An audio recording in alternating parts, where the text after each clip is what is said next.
Agora, aí, ver se está saindo.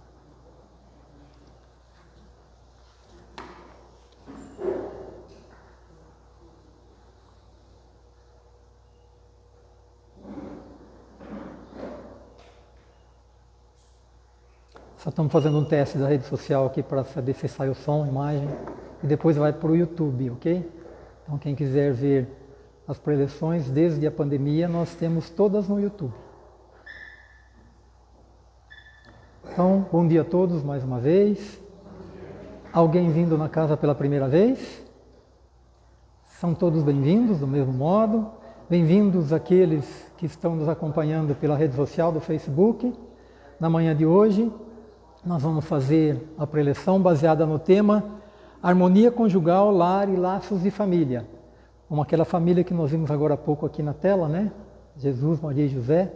Então, a nossa família também tem que se assemelhar a isso. Mas antes de nós começarmos, eu queria só pedir a todos que quem quiser, de olhos fechados ou não, que nos concentremos aqui nesse salão, nessa casa que nos acolhe, nessa casa que é um farol para todos nós, para que nós possamos fazer uma pequena prece, para que nós iniciemos então a preleção. Vamos assim imaginar na nossa frente a figura de Jesus, esse ser iluminado, e quando aqui esteve, nos deixou um legado muito grande, um legado contido nas obras básicas de Kardec, principalmente no Evangelho segundo o Espiritismo. Legado esse em que quando nós nos sentimos assim, um pouco para baixo, nós abrimos uma página e nessa página sempre vem uma mensagem que nos acalenta, que faz nos sentirmos melhor, que não é aquilo que nós estamos sentindo que é o propósito da nossa vida. Então que Jesus possa permitir que nós continuemos aqui, nessa atual encarnação, e diante dele nós agradecemos por todas as oportunidades pelas quais nós passamos, pelas oportunidades de vivência com os nossos familiares, nossos amigos, enfim, todas as pessoas do nosso círculo de amizade, muitas das vezes também os estranhos que nós encontramos pela rua, pela vida. Agradecemos também a Jesus pela natureza, pela chuva, que faz brotar os frutos, as flores, que limpa o ar, pelos animais que fornecem boa parte dos nossos alimentos e também a todos aqueles que nos querem bem.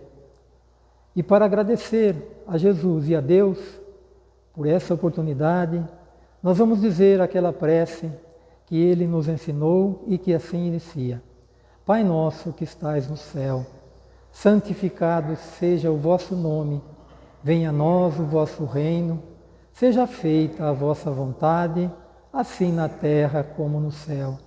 O pão nosso de cada dia nos dai hoje, perdoai as nossas dívidas, assim como nós perdoamos os nossos devedores. Não nos deixes cair em tentação, mas livra-nos de todo mal. Que assim seja.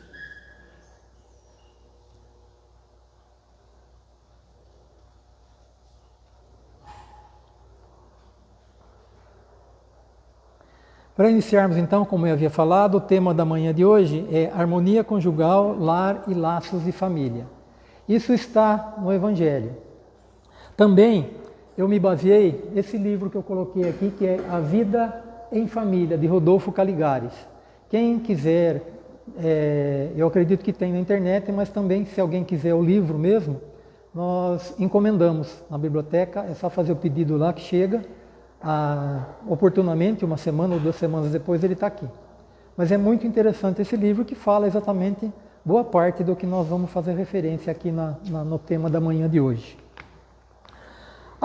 Eu dividi em 3 para ficar mais ou menos harmonia conjugal, lar, laços de família, que nós vamos perceber que é praticamente a mesma coisa.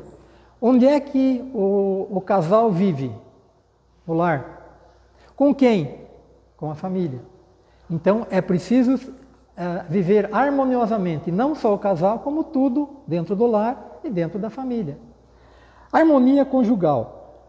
A doutrina espírita, ela nos esclarece que antes de nós reencarnarmos, nós fizemos um compromisso com aquele ou aquela que nós vamos trilhar essa nossa atual encarnação. Embora muitos não casem, muitos vivam solteiros, mas de qualquer forma, quem vive com um companheiro ou uma companheira vive uma harmonia conjugal, principalmente. E nessa nossa estadia no mundo espiritual, ele é muito maior do que a nossa estadia aqui no mundo material. Então, aproveitar essa oportunidade que nós temos de estarmos aqui juntos. Viver bem. É fácil? A pergunta para quem é casado ou casada. É fácil? Não. Se fosse fácil, nós não estaríamos juntos. Que é para nós podermos corrigir muitas das coisas que nós fizemos um para o outro no passado. E depois também, como o tema vai falar da família, também os entes que nós convivemos na família. Muitos de nós vivem além de marido, mulher, filhos, vive com um cunhado, com sogro, com sogra e muitos outros agregados que muitos convivem juntos. Mas essa experiência que nós vivenciamos é do nosso conhecimento quando a gente vai reencarnar. Eu sei que eu vou conviver com ela, ou ela vai dizer, eu sei que eu vou conviver com ele, mas felizmente Deus coloca no nosso passado um véu, escondendo isso. Imaginemos se eu souber que eu fui inimigo dela, ou ela foi a minha inimiga em vidas passadas. Vai dar certo? Vai dar para viver bem?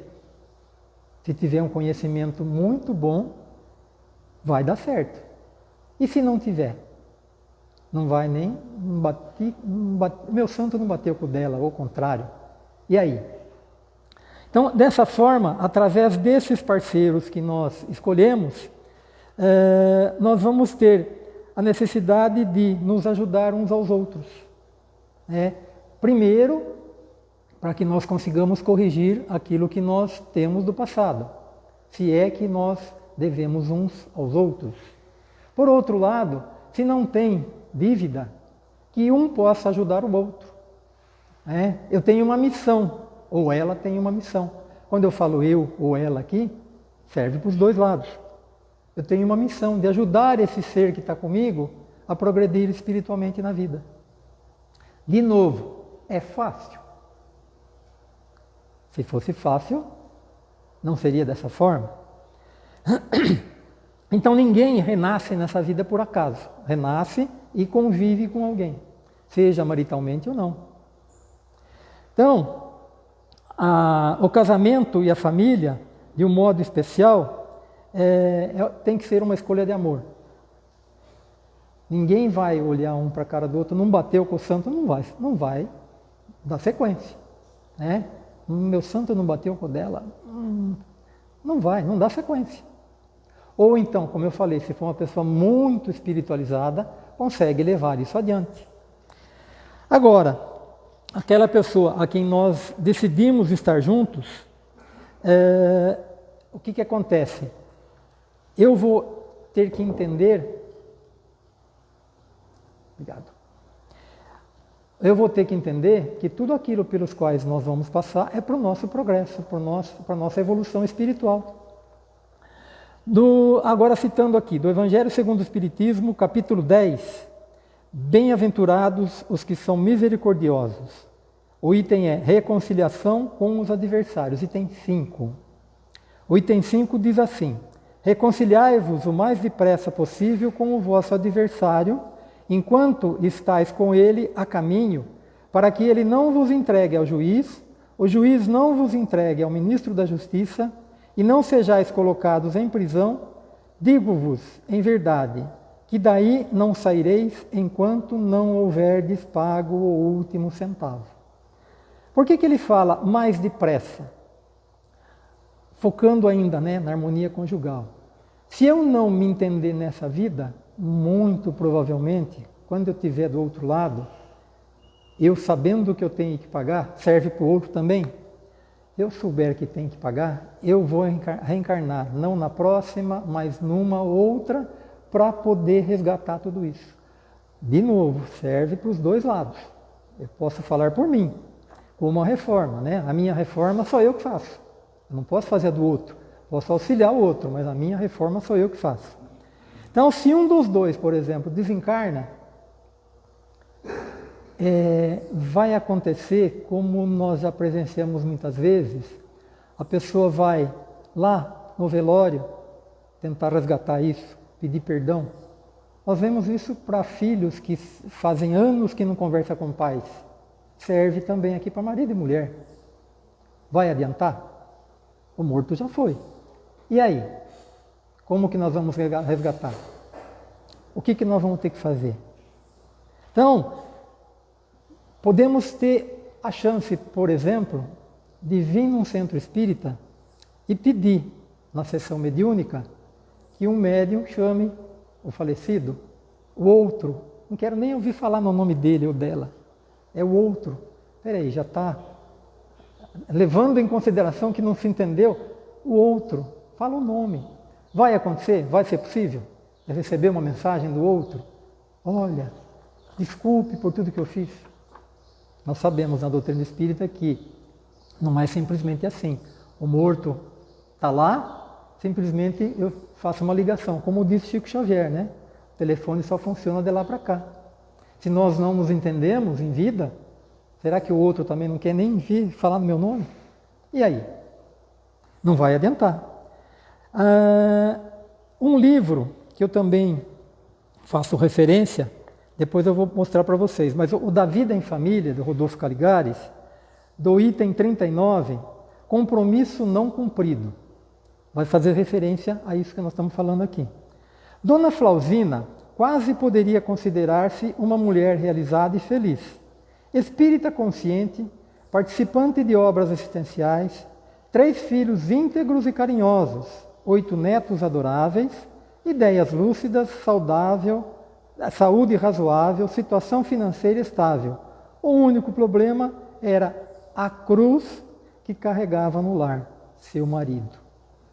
Existia latente um produto de desentendimento entre eles, que eclodia vezes inúmeras em atritos e discussões acaloradas que não raro desciam ao nível de agressividade. Não que fosse má pessoa, era um homem até generoso, bom pai, caseiro, sem vícios, mas gênio difícil, um tanto impertinente. Qualidades que para Dona Flausina pareciam desenvolver-se na medida em que ele envelhecia. Só o Espiritismo me dá forças para aguentar o Gumercindo, proclamava enfática. Quero estar com ele até o fim, cumprindo o meu compromisso. Então estarei livre. Juntos, nunca mais.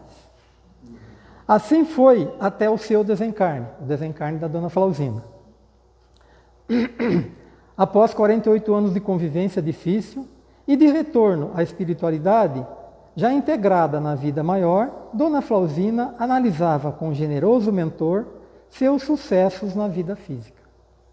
Minha filha, dizia-lhe gentil, você levou existência proveitosa, foi dirigente, mãe de família, batalhadora nas lides espíritas, servidora da caridade.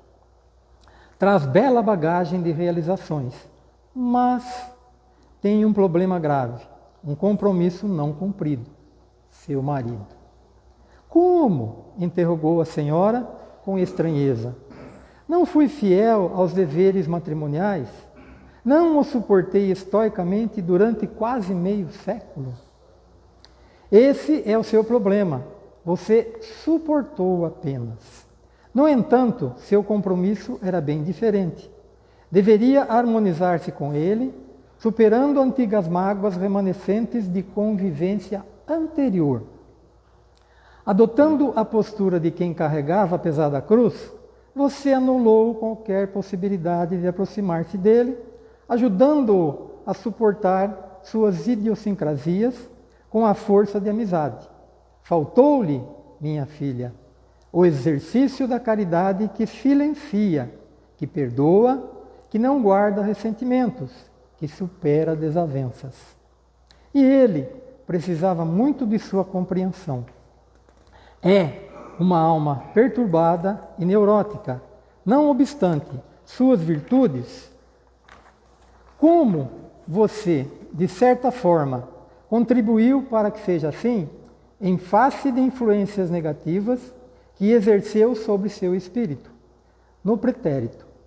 Não vejo outra solução para que o problema, senão uma nova união entre vocês, em existência futura, repetindo as lições do matrimônio, até que aprendam a conviver pacificamente.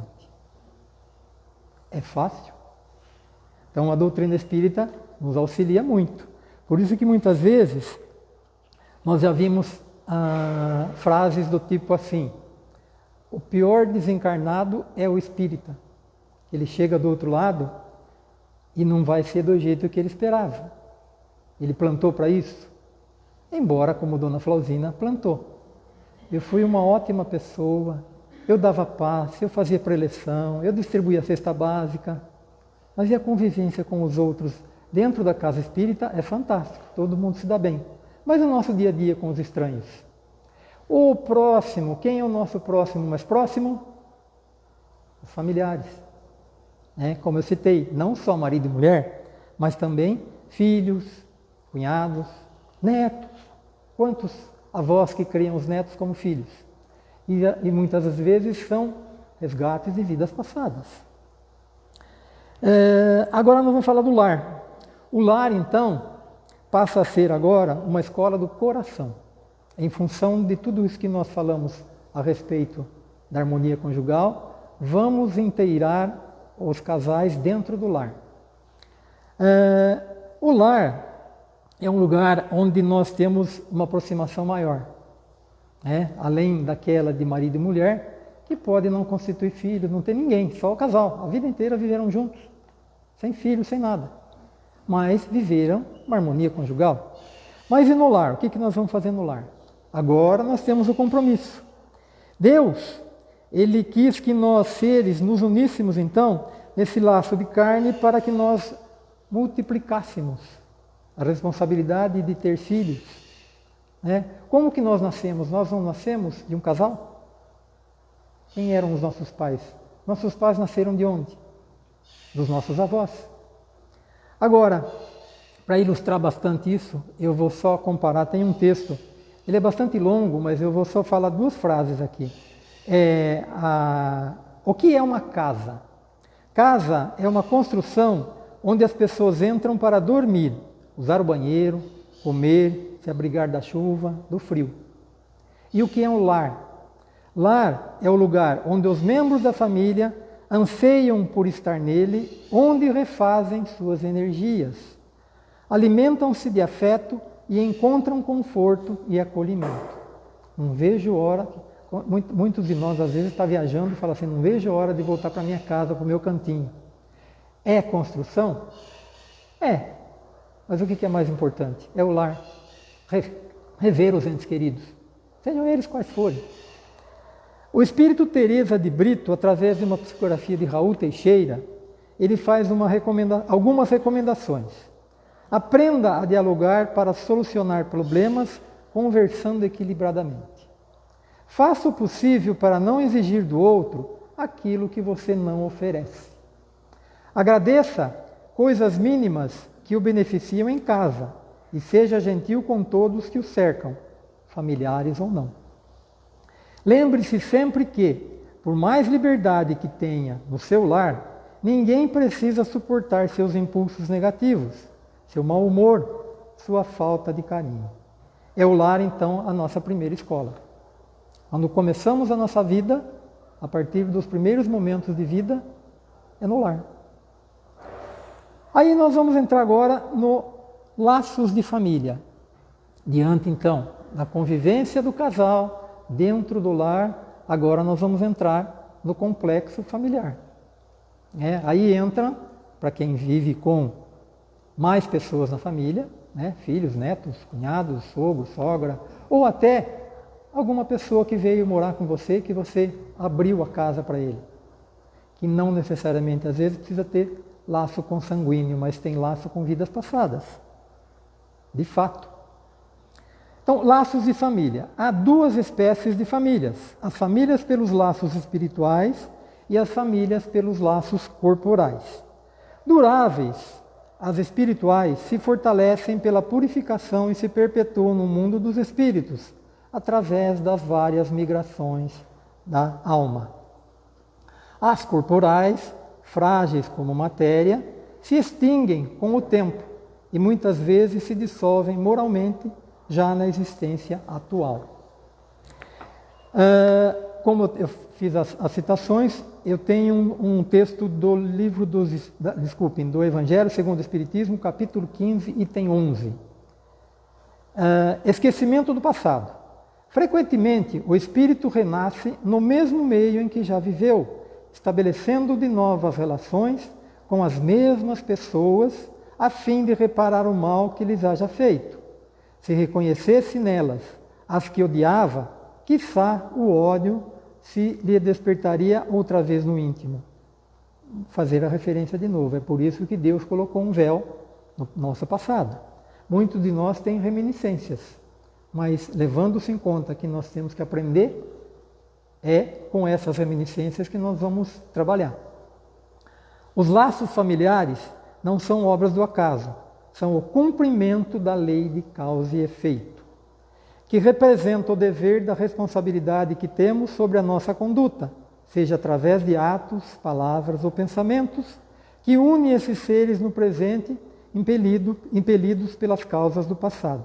Então, os membros da família com os quais nós vivemos hoje, muitos deles são companhias de vidas passadas. Amar o próximo, de novo, né? Quem é o meu próximo? É fácil amar uma pessoa conhecida ou até uma pessoa desconhecida lá na Indonésia? Moleza, né? Senta do meu lado. Durma na mesma cama comigo. Ou durma no quarto do lado como um filho, como um neto, como um outro membro da família. Dá para conviver? Dá. De novo a pergunta. É fácil? Fácil? Fácil. Desde que nós tenhamos entendimento, que nós estamos aqui para ajudarmos uns aos outros. Lei do progresso. Os seres se reúnem para saudarem as dívidas uns para com os outros. Quem que deve para quem? Como disse ali atrás, eu não vou sair dessa enquanto eu não pagar o último centavo. O outro também. Mas o bolso é meu para pagar, eu não posso pagar com o bolso, emprestar. Você me empresta para eu pagar ela? Não, é meu. É preciso lembrar, então, que para prestar conta dessas nossas atitudes, principalmente dentro do lar, é coisa que nós vamos conviver e vamos levar para toda a vida. Não a vida espiritual, a vida daqui, que depois reflete na nossa vida do outro lado. Quantas vezes? Os instrutores espirituais de Divaldo Franco, aliás, a instrutora, ele também tem outros, mas a principal é Joana de Ângeles. Ela diz assim: não percas a oportunidade de semear dentro de casa.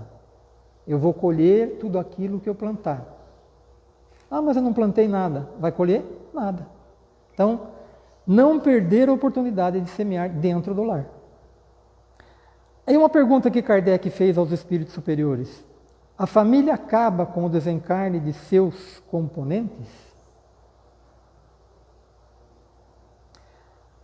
Os benfeitores responderam dessa forma, que quando o sentimento que une essas pessoas é verdadeiro, baseado no amor, no respeito, no companheirismo de uns para com os outros, ela sobreviverá na vida futura. Esses laços são fortes e mais se consolidam no plano espiritual, encontram-se lá e reúnem-se de novo para outras tarefas de vida material. Então, agora é o inverso daquilo que eu falei, né? Não fui com a cara dela. Ou o contrário, que legal, parece que eu te conheço de há muito tempo. Então, essa é a família que já vem ligada de existências anteriores. Então, a pergunta que ele faz aqui, se a vida continua, a família continua? Continua nesse aspecto. Agora, para aqueles que os sentimentos são de ordem de egoísmo, né, de mágoa, de tristeza. Como que vai chegar do outro lado? Eu já comentei aqui algumas vezes que eu gostaria de ser recebido do outro lado como eu fui recebido pela minha neta quando eu cheguei de viagem. Abriu a porta do saguão, descemos com as malas, saguão do aeroporto lotado, escutei um gritinho assim, vovozinho! O saguão abriu para ela correr. Agora, será que do outro lado vai ter uma neta assim, esperando? Ou vai ter o cobrador lá, abre todo mundo e tem o cobrador com um monte de boleto assim. Você não pagou o último ceitil, o último centavo. E aí? Então, como a pergunta que ele fez, né? A família acaba com o desencarne? Acaba se não houver uma relação de amizade, uma relação de amor, uma relação de bem viver, de bem-estar. E se houver, continua. Por isso a simpatia de todos. Não que a antipatia, quando você vê alguém, seja algo ruim. É que naquele momento a pessoa não estava na sua melhor vibração, não estava legal, ela estava passando por algum problema. Você está no caixa do supermercado, a menina te atende mal pra caramba. O que será que aconteceu com ela? Será que ela conseguiu pagar as contas? Brigou com o marido? Faleceu alguém da família, ela não pôde ir visitar? Então, o respeito que nós temos que ter. Se colocar sempre no lugar do outro. Independente se é casal, se é conhecido, se é estranho. O Livro dos Espíritos, na questão 775, qual seria para a sociedade o resultado do relaxamento dos laços de família? A resposta é assim: a recrudescência, eu fui buscar no dicionário, quer dizer fortalecimento do egoísmo. A família é a base fundamental sobre a qual se ergue o imenso edifício da sociedade. Toda vez que a família se enfraquece, a sociedade experimenta conflitos, abalada nas suas estruturas. Então, as famílias difíceis têm a oportunidade de se reconciliar, assim como o casal, assim como todos nós. Coloca a família cristã. E essa que passou agora aqui, que é para nós Jesus, Maria e José, José teve o seu segundo casamento, ele era viúvo. Que exemplo nós podemos ter dessa linda família? Dia 25 foi o nascimento dele. Segunda-feira chegam os Reis Magos, né? E os eventos do Natal não terminam no Natal, não terminam na segunda-feira, que é dia dos Reis Magos. Termina no dia 12. Isso são dados da Igreja Católica, mas é a comemoração da presença de Jesus nesse final de ano. Então, dia 12 foi quando ele foi batizado. Representando então aqui, boa parte daquilo que nós falamos, qual é o laço de família? Qual é a visão que nós temos desse fantástico exemplo que passou por nós aqui? Não que não houveram outras, mas qual é o exemplo que nós podemos dar, podemos ter? As famílias então poderão ser frutos para os seus próprios filhos e descendentes. Nós é que somos responsáveis por tudo isso. Então, desse livro então da vida em família, como educadores por excelência, ele afirma a importância de reconhecer e discernir entre ciclos temperamentais em nós e no outro para podermos desculpar seus comportamentos intempestivos, em nós mesmos, para agirmos equilibradamente. Assim, nenhum relacionamento nosso poderá se abalar e o nosso ambiente familiar não ficará desestruturado. Então, o livro que eu falei é esse do Rodolfo Caligares, e os outros é o Evangelho, capítulo 5, item 11, capítulo 14, item 5. Então, esse ano então que se inicia, eu até brinquei com algumas pessoas, mas eu vi uma frase no Facebook que diz: feliz ano usado, desde que ele seja bom. Né? O ano é novo para quem? Feliz ano novo, nós saímos abraçando todo mundo, feliz ano novo. Se eu não fizer do meu ano um ano novo, para o outro pode ser novo, pode ser melhor. Então que cumpramos parte daquilo que nós prometemos, 31 de dezembro de 2023, e não façamos promessas baseadas naquilo que nós fizemos naquela passagem, aquelas que nós não conseguimos cumprir. Vamos pegar essa lista e ver aquilo que nos aconteceu de bom, repetir aquilo que nos aconteceu de bom, não cometer os mesmos erros do passado. Então, que esse ano possa ser claro, possa ser legal e que nós possamos aproveitar diante do nosso compromisso de convivência, principalmente dentro do lar, aquilo que nós nos propusemos quando nós nos comprometemos na nossa atual encarnação. E que Jesus, nosso Divino Mestre, possa nos abençoar mais uma vez. Bom final de semana a todos. Obrigado pela presença.